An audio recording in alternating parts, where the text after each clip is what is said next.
Assalamualaikum warahmatullahi wabarakatuh. Teman-teman, para mahasiswa, kita akan meneruskan mengenai bagaimana menulis jurnal internasional. Untuk mempermudah, diharapkan para mahasiswa dapat membuat namanya matrix state of the art. Ya, metodenya membantu dalam menentukan state of the art, salah satunya dengan membuat matriks, yaitu apa problemnya, apa metodenya, dilihat satu-satu, ya, sehingga kita tahu posisinya dan kita mau melakukan apa.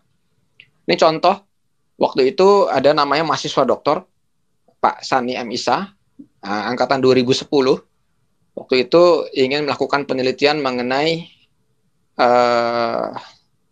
kompresi di EKG. Maka saya minta waktu itu, tolong kumpulkan seluruh paper-paper yang berhubungan sama kompresi di bidang kesehatan, dan juga boleh juga untuk beberapa yang tidak berhubungan sama kesehatan tapi teori dari kompresi tersebut.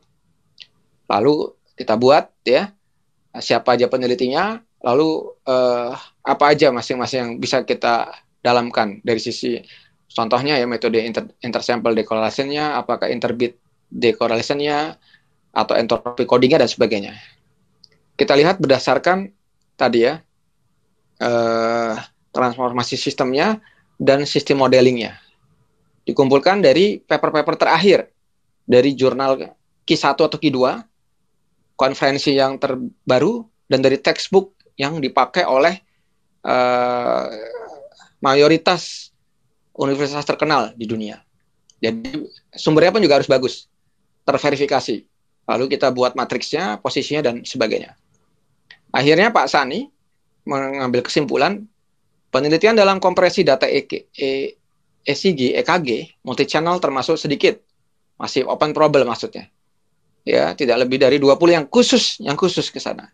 Ya, dan belum banyak penelitian membahas kompresi sinyal EKG multi-lead 12 channel. Ya. Lalu kompresinya pun juga jarang yang progresif. Progresif itu artinya berlahan tapi sudah ketahuan bentuknya. Ya.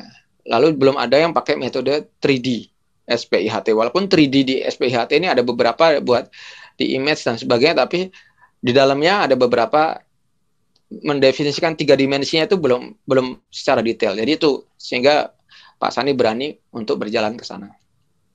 Lalu dibuatlah 3D-nya seperti apa?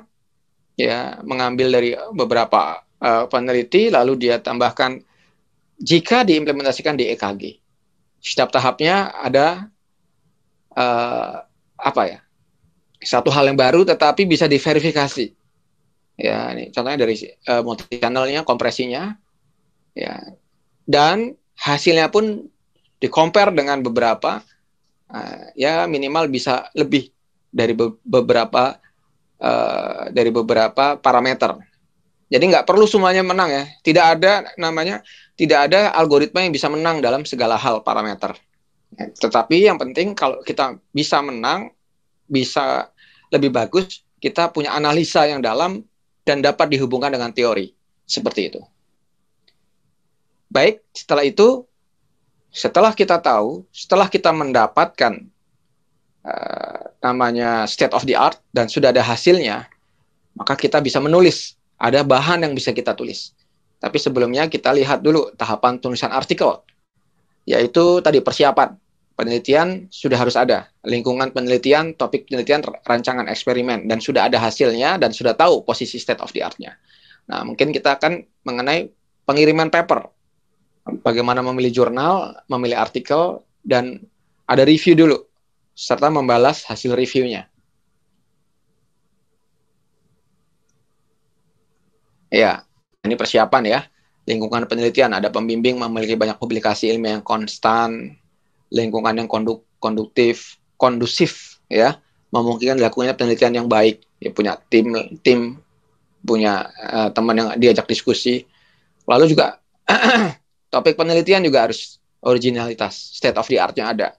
Ya, dibuat matriksnya, tahu posisinya, dan kita juga perlu diperkuat dengan literatur yang ter-up to date. Itu harus ada dulu.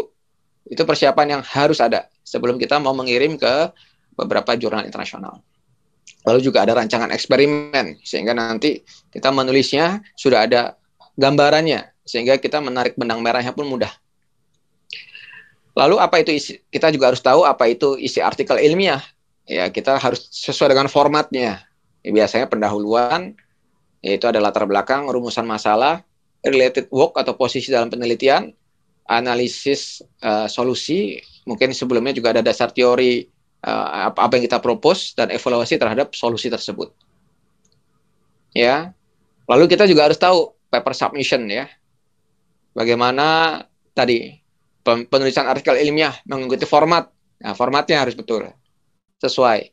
Lalu jurnalnya kita tahu kalau memang publikasi kita kira-kira tinggi, state of the art-nya dalam, maka kita bisa memilih jurnal seperti apa.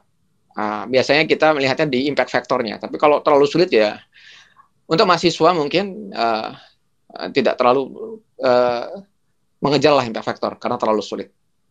Tapi kita tetap membaca jurnal-jurnal yang memang yang bagus, yang berimpact factor. Lalu kalau bisa kita ada review internal, ya ada orang yang mengerti bahasa Inggris, ya, pengalaman, lalu direview oleh kolega, itu penting sekali. Nah, mengenai format, kita harus mengikuti formatnya. Nah, semua jurnal itu ada formatnya, ada yang 1 kolom, 2 kolom dan sebagainya. Jangan sampai kita di-reject gara-gara salah format. Jadi itu formatnya, dan kita tinggal menulis sesuai dengan kondisi kita. Harapannya nanti para mahasiswa terutama ya setelah mengikuti kuliah ini sudah terbayang dulu. Kan khusus MIK kan waktunya 1,5 tahun dan 2 tahun untuk membuat satu conference minimal.